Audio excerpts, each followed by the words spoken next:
day here in our household. My younger sister had her baby this afternoon, so I've been having a little bit of a rough day. But we're going to push on through because wallowing does nothing, right? So let's talk some social media prospecting. And you guys just ignore me because I've been doing this all day. So, all right. So we talked last week about, different focus and consistency, basic principles of recruiting, the role of social media, and how it works in our businesses and stuff like that. So this week within the social media recruiting formula training, he goes into a little bit more depth about prospecting, and that's with both potential team members and potential customers. And a lot of times in this business, what'll happen, it's very, very rare that you meet somebody who wants to be a coach right away. Not so much on our team. Actually, Stacy jumped right in and Jen jumped right in. So we're an anomaly, but we're special. We already knew that. So, but a lot of times, what happens is people will try these products, try these programs. They figure out that they're awesome. They get a great transformation, and they want to jump in. But occasionally, it is proper to lead with the business opportunity. And the more that I'm going through trainings, the more people are like, you should really just go ahead and put the business out there, because a lot of times people don't even know that it is an opportunity that we have. So that's just something to keep in mind. Oh my God, it's Vanessa. Hi. Hey. What's happening? Oh, we just finished dinner and now I'm here. Good stuff. Well, we're talking about prospecting on social media this evening. I'm just going to hit your mute button real quick, and we'll jump in. So I was telling them, we talked a lot last week about how social media plays a role in our businesses and stuff like that. Now this is getting more into the meat of it. So one thing that's really, really important as a business owner, whether you are a part-time, just doing it as a hobby to get your Shake-O covered, to get a little bit extra money for this and that, or whether you're like balls to the wall, all in, let's do this. You have to have what he calls a daily method of operation. And 16 months into this now, I will tell you guys that this is so, so, so important. The quicker that you can get this nailed down, the easier your life is going to be. Because when you don't sort of have a plan, and it's not just in business, but in life, when you really don't have your day planned out, it's like you're freaking out all day, right? How am I going to fit all this in? What do I have to do today? What do I need to get accomplished this week? And where am I going to fit it in? And I don't know what I have to. And then if something pops up that's a surprise, then you get like it's stressful, right? So I think we went over last week, like the planner. I showed you how I kind of planned out my day to see where the pockets of time were within the week. So what I've also started doing, I don't think I have the notebook down here, but I have just a plain like notebook like this.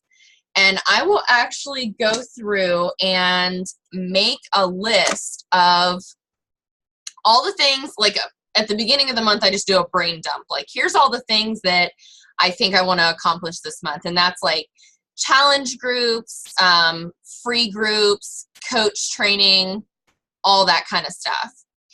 And then what I'll do after I make that brain dump list is I go through and sort of make like okay, what does each one of these cover? So if I know, all right, I want to do, like last month I designed that coach training for you guys. So that wasn't like, okay, I just want to do a coach training, here it's done. I had to do graphics. I had to do, Google Docs and that sort of thing. So then breaking each big thing down into something smaller and seeing what tasks it takes to accomplish those. Then when you're doing your daily method of operation, you can say, okay, here's the hours that I'm going to be working on my business. Remember, we talked last week about setting business hours where you say, for this amount of time or from this time to this time, I'm going to be working on business stuff.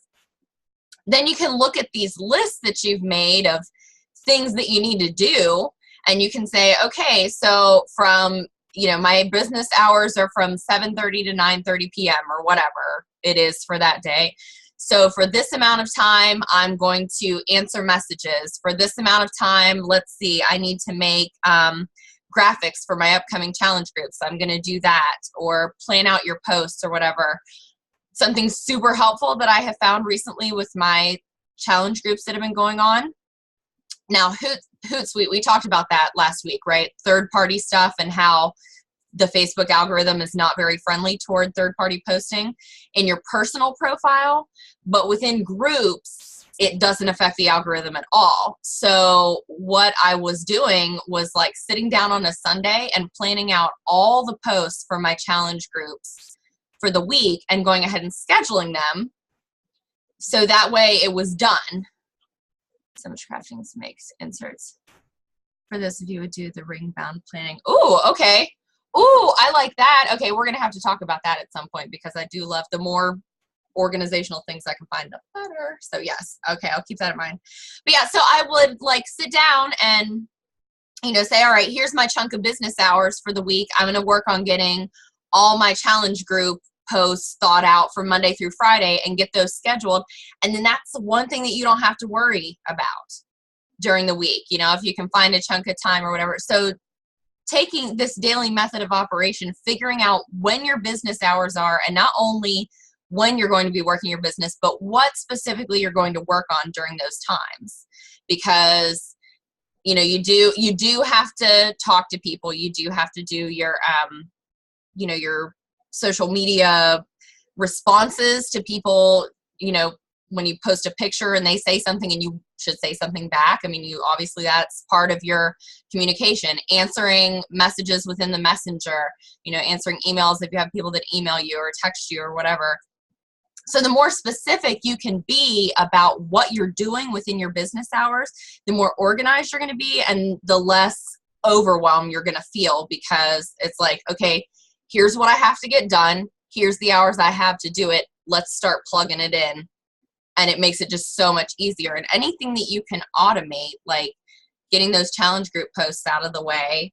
I don't want to say out of the way, because you do want to interact with your challenge groups, but like you guys are all in Slim Empowerment and you see how I share like inspirational stuff or, a blog post that has interesting info or whatever. And your people, they get used to that. And if you're using an auto scheduler, and getting all that stuff done in one chunk of time, then that's a whole week that you've freed up, that you're not having to scramble around and find, what am I going to post in my challenge group to, motivate my people today, right? Does that make sense? And it's just, I'm telling you, it makes it so much easier. So if you can carve out that chunk of time, it frees up your week to say, all right, here's all the other things that I need to be working on, because Monday through Friday is crazy and I only have an hour pocket of time to reach out to people or to get whatever done. So then you're not running around frantically crazy or just throwing up stuff for the sake of just throwing it in there. Because even if we think that we're posting something helpful, if we've just done it as, I'm just doing this, people know. When your heart's not in it, it eventually comes through. So you do want to try to focus on what, and that's going to come from having conversations with people and stuff like that too. You're going to learn what your challengers are struggling with, what their questions are about, what their objections are. I had one chick forever that would argue with me about water weight. And so I finally found like a Mayo Clinic thing and posted that. And she was like, oh, is that what it is? I'm like, yes, I've been telling you that for 7 months, but whatever, so as you get to know people, you'll get to know, sort of a feel for what but just post for like, hey, I think that this would be helpful. Really think about where you were when you started your journey and what would have been helpful to you. Because I know for years I scrambled around and I was like, well, does this work? Does this work? And then once I found something that worked for me, I want to tell everybody about it, So really, really going into each day being like super intentional about what you're going to do and why you're doing it. It's gonna make your life easier. It's gonna make your business grow. It's gonna make your, challengers have a better experience, which is going to lead to referrals, which is going to lead to people joining your team, So it all starts with you and getting yourself organized and getting that CEO mindset. The DMO is just going to accelerate the growth once you get in that. So one thing that he talks about in this is, you know, we hear slow and steady wins the race, but in this sort of business, that's not necessarily true, because obviously we want to be consistently working on something, even if it's only like 30 minutes a day that we're working on our business. But slow and steady is also slow and frustrating, right? When you really want to see growth and it's just not happening and you're like, what the F? Why is this not happening, right? It's really frustrating. And it's a lot of times because we're like taking it slow and saying, oh, why, you know, I haven't quite figured this out yet. I'm still working on how to do this. I'm still, you know, this and that. And we're thinking that, oh, okay, well, at least I'm doing a little bit here and there, but like not really living up to our full potential and really like putting our full effort into it. I mean, I get that life is ridiculous sometimes. I didn't feel like doing anything today, quite honestly, with everything that was going on, but slow and steady kills momentum. And he uses the analogy of an airplane, right? So an airplane is big and clunky, and there is like no reason that an airplane should be able to fly. Technically, they should not be able to fly, right?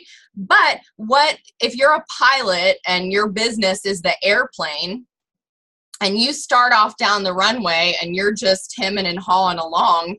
When you get to the end of the runway, you're just going to crash into shit, right? You're not gonna take off. The only thing that gets that plane off the ground is 100% full throttle. You can't even go 90% on the throttle and get the airplane up in the air. Like, it has to be 100% balls to the wall, right? Or otherwise it just doesn't fly and it crashes into things and it's really bad.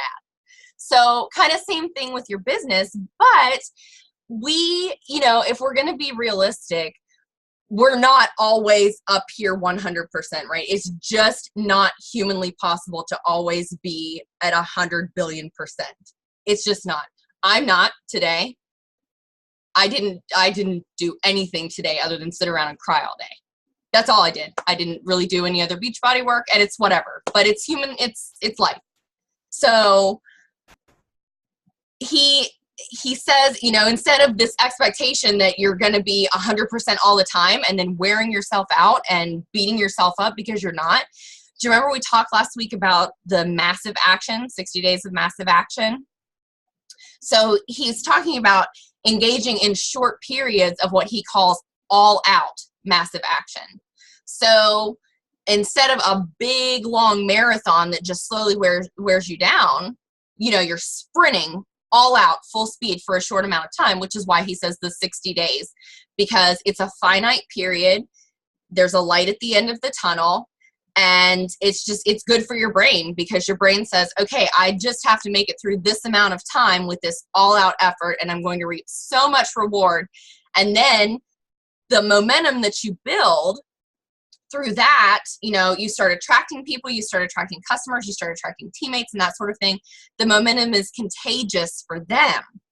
And then that momentum grows with them. So you don't have to force yourself every second of every day to be like up here, because it just doesn't work.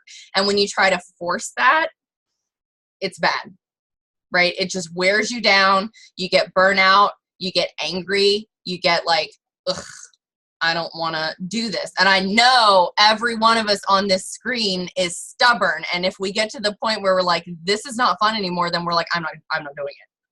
I know you guys are like that, because I'm like that, and we are all attracted to each other on this team, right? So it's totally okay, you know, to recognize and to accept that we can't always be 110%, but by engaging in these short periods of just massive all-out action, we can move our businesses forward and build a lot of momentum that then gets spread to other people. And then if we have a day or a couple of days where we're like, you know, kind of down or whatever, that momentum doesn't get broken, because it's like you know, a flu virus in a school. It just gets spreads to everybody, you know, and it makes the rounds. And by the time it comes back around to you, then you're ready to go again. So, so with this 60-day period. I know some of you sent me your dates that you want to get started on those. So I have a little homework assignment for you ahead of getting started on that. I want you to make a list of everyone that you know, whether they're on Facebook or not, just anything that you can think about. Actually, in our Coach Online office, there is something called a memory jogger. It might actually be in the group too. I'll have to check the team page, but memory jogger, and it's got everything from like your dentist to your OBGYN to, you know, some lady that taught your Sunday school or whatever. You know, it's got all these prompts that'll help you, because if you think like, oh, I don't really like know anybody, but you do. You know a ton of people when you really start thinking about it, even if they're not on social media. So make this contact list, and then when you start your 60-day massive action period, your goal is to get through that list as quickly as possible. And it doesn't have to be like, hey, Dr. the JJ doctor, would you like to join my challenge group? It doesn't have to be like that. It's just making contacts with these people just to say, hey. And that's something that he talks about, like, in your first 30 days of the 60-day action plan, you literally just focus 100% on connecting with people. And he says, you know, like, don't take your foot off the gas on this period. You're just going to go through that list and find a way to make a connection, just to say, you know, hi, how are you? Maybe it's somebody that you haven't talked to in a long time. Maybe it's somebody that, you know, you went to high school with and you kind of grew apart and then you guys found each other again. Maybe it's somebody that's, you know, that you already know and that you talk to every day, but, you know, you're just reaching out to say, what's up? Haven't talked to you this week. Like, what's going on? Or, I loved your pictures. Anything like that. So that's your first 30 days are all about, like, pedal to the metal, foot on the gas, getting through this list. And he suggests, if you're a part-time business owner, a minimum of 5 to 10 new connections every day during that 30-day period. And if you're a full-timer, at minimum 10 to 20 new contacts per day. And we talked last week, I think, about the law of large numbers and releasing the emotional attachment. So, like, the law of large numbers is the scientific thing that says the more you do this, the more likely people are going to say yes, right? Just because you've got more opportunities out there. So the more contacts you make, the greater the chance that there's going to be somebody in there that says yes. And the more that you practice that, the more that this, you know, releasing of the emotional attachment, because if you only have 5 people that you're talking to and all 5 tell you no, that's a major downer, right? When you're first getting started. But if you have 20 people that you're talking to, there's a bigger chance that somebody's going to say yes. And even if you only get one person that says yes, it's like so much better than only 5 people that end up saying no, right? So this law of large averages, and you can let go of, when you have a contact list this big that you're like, I'm just trying to get through it. Maybe we'll even have a competition. Let's see who can get through their list the quickest or something like that. Because I'll do this with you guys. But you know, we have to basically just like reset and pretend like we've never had a business before and go back and start forging connections with these people. Because a lot of times what happens is we have, you know, somehow kind of like messed up when we first talked to them. You know, we either like were too salesy when we came across, we didn't make a, you know, a genuine connection, and they thought that we were just contacting them. Like, I know Kayla said she gets driven crazy by like It Works people, right? They're the ones that message you all the time, and they just message you out of nowhere, and they're like, hi, want to buy 17 stomach wraps and some pills? Like, no, I don't even know who you are, you know. And so we do that sometimes. We don't even mean to. The only time I ever bring up, you know, one of our products or one of our programs or whatever is if somebody has either messaged me first and they're asking about it, or if I've posted about, you know, I've got a challenge group coming up or whatever, and they comment and say that they want more information, and I'll say, I always comment underneath it and I'll say, hey, thanks for reaching out. Check your messages. I sent you some info. Because that creates curiosity for everybody that's reading it, you know, because they're like, oh, you're not going to spill it right here. I want to know. So they might message you too, or they might ask for more info too. And then you can message that person and say, hey, thanks for reaching out. I'm so glad that you're interested in this. How are you doing? So that way it's, you know, you're acknowledging that they asked first. You're not just messaging them out of the blue and saying, hi, did you want to buy this workout program and buy my shakes? You know, because it comes off so bad. Like, just don't, you know. So when you're doing that, when you're deciding who to talk to and reaching out, think of it like, run it through the filter and say, is this, type out your thing and say, is this going to raise resistance or is it going to create curiosity? Because the worst thing we can do is cause them to not want to listen to what we have to say, right? So if you do that and you think about how you feel when somebody just messages you out of the blue and says, hey, do you want to buy my stuff? And you're like, no, thanks. I might have even been interested in your stuff if you hadn't approached me like that, but now I definitely don't want it. So think of it like a regular human conversation. If you ran into somebody that you hadn't seen from high school in the mall, like this might happen for Vanessa next week when she goes back to Elkins, right? She's going to be seeing a lot of her high school friends. She wouldn't go up to them and be like, hey, oh my God, it's been like 10 years. I'm sure you've seen my Facebook posts about how I'm a Beachbody coach now. You would never do that because people would be like, okay, weirdo. And they would not want to talk to you, right? Or they would maybe like halfway politely listen and make a quick escape. So just think about these messages, you know, these connections that you're making with people as just a normal conversation. So just be as normal as you possibly can. And I know that we all have a level of social awkwardness, which is fine, but we can still be a normal person. I mean, my God, we're not just going to go up and say something totally crazy. We're pretty capable of handling a regular conversation, right? Making small talk. And that's how it starts. You just start making small talk with people. Ask how they are. Ask what they've been up to. You know, ask what they're interested in now and kind of scope out their page and see how they're doing. Like anything like that, because I promise you, if you start with a business or a product or anything like that, it's going to do what they call raising resistance. And the person is going to immediately be like, no, I don't want to hear anything else that you have to say because the only reason you contacted me is to sell to me. And that's a no every time, you know? And even if you do eventually overcome that by just sheer, you know, follow-up after follow-up after follow-up, it's you're just making more work for yourself because you've got so much more to overcome than if you would just act like a normal person and, you know, build a normal relationship with them, act like, you know, treat them like they're just a regular human being and not somebody that you're trying to sell to, because desperation is not, it's not cute and it's not ugly. And that's how we seem when we just do these canned kind of copy and paste scripts and don't even bother getting to know the person. I mean, that's the whole basis of our business, is relationship building and having people know, like, and trust, like we talked about last week. If they feel like they know you, they'll like you. If they like you, they'll trust you, and then they'll want to know what you're doing.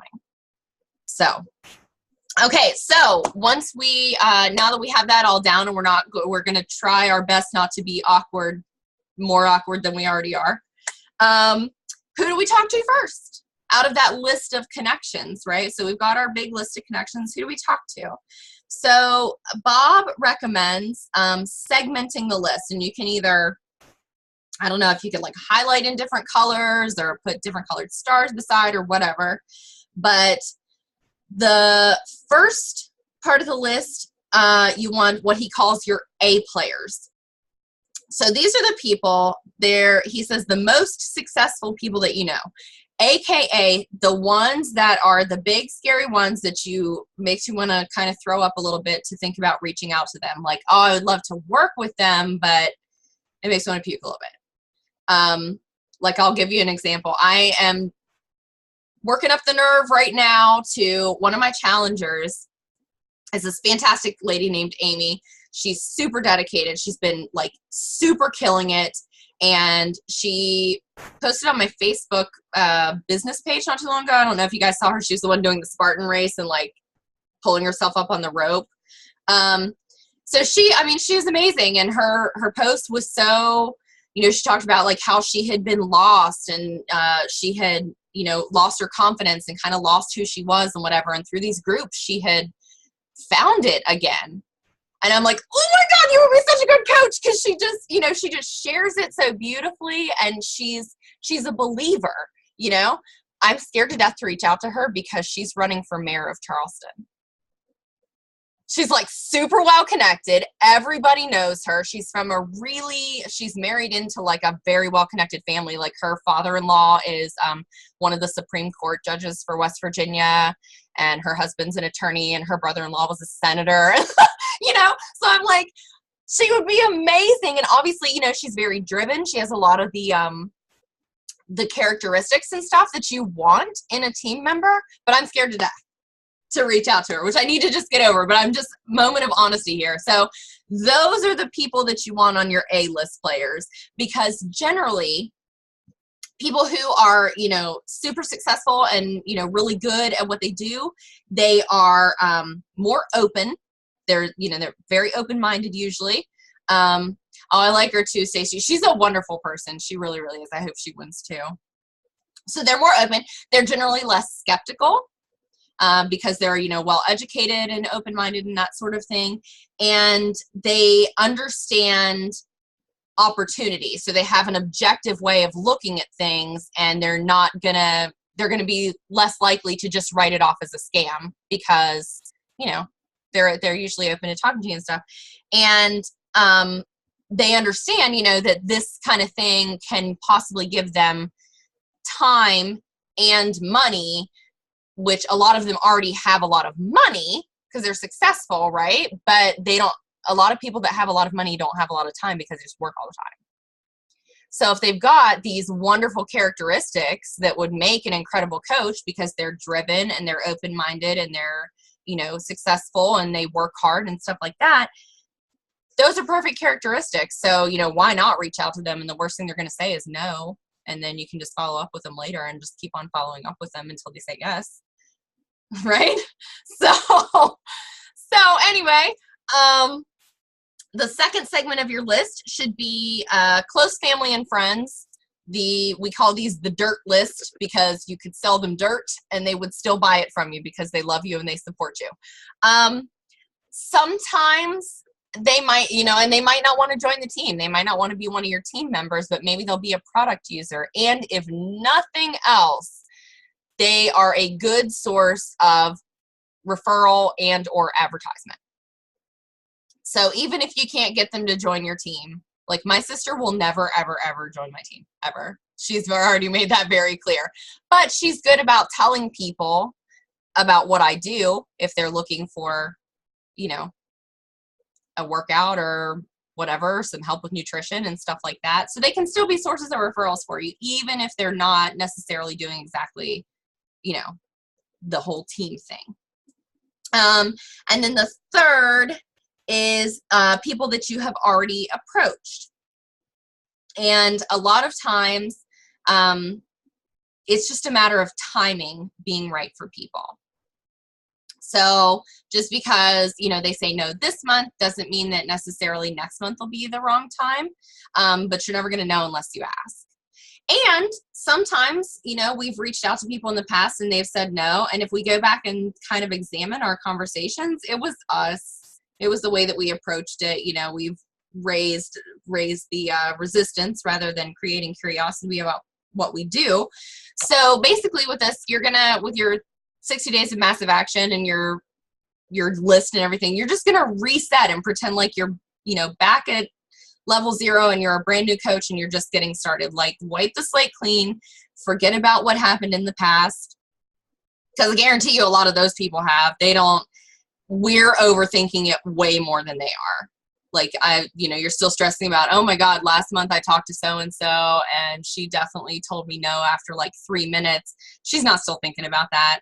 Life has gone on, so you can kind of reform your approach, go back through your conversations, that sort of thing. Bob says there are only 3 reasons in the whole world to ever stop following up. Number 1 is they join your team / become a customer. Number 2 is they literally say, never contact me again, which generally doesn't happen. You don't, unless you have really, really jacked up your wording and offended someone, they don't normally say like, don't ever talk to me again. You know, that just doesn't happen. So, and number 3 is if they die. Those are the only 3 times that we should ever stop following up with someone. So, and I mean, it makes sense because everybody's in different seasons of life. And I have a girl right now who's crushing it in my challenge group. She's one of the very first customers I ever brought on. She did great. She fell off for about 7 months because she had a lot of stuff going on. They like got, her landlord sold their house out from under them and was like, hey, you have 2 weeks to get out of here and all this other shit. She had all this stuff going on, you know, with trying to get her life figured out. But I never gave up on her. I followed up with her all the time, and she's back.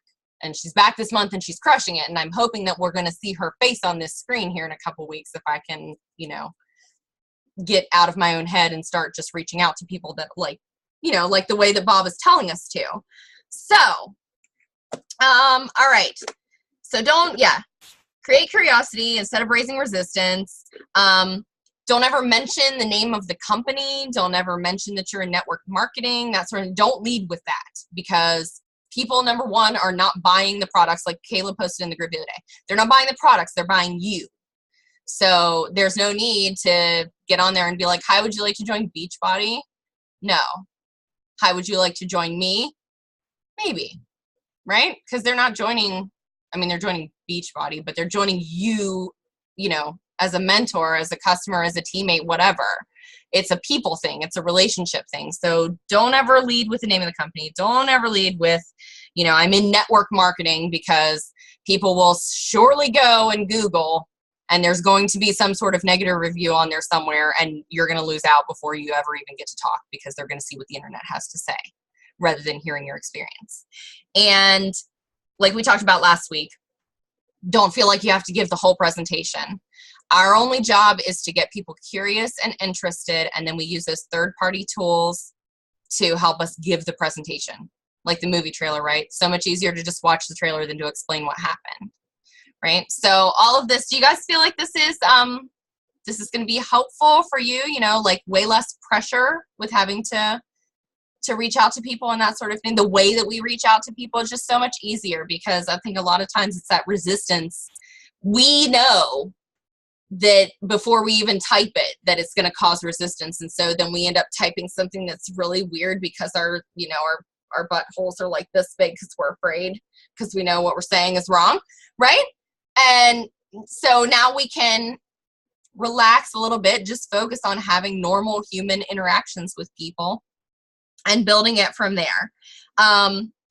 If you wouldn't say it initially in person, don't say it in your message.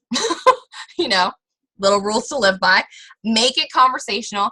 And if you find that you're still getting stuck, you know, screenshot it and send it to me, and we'll work through it, because chances are I have made the same mistake at some point, or, you know, there's like a easier, different way that we could word it that makes it sound just a little better, or, you know, just info that we can share with each other to kind of brainstorm. 2 heads are better than 1.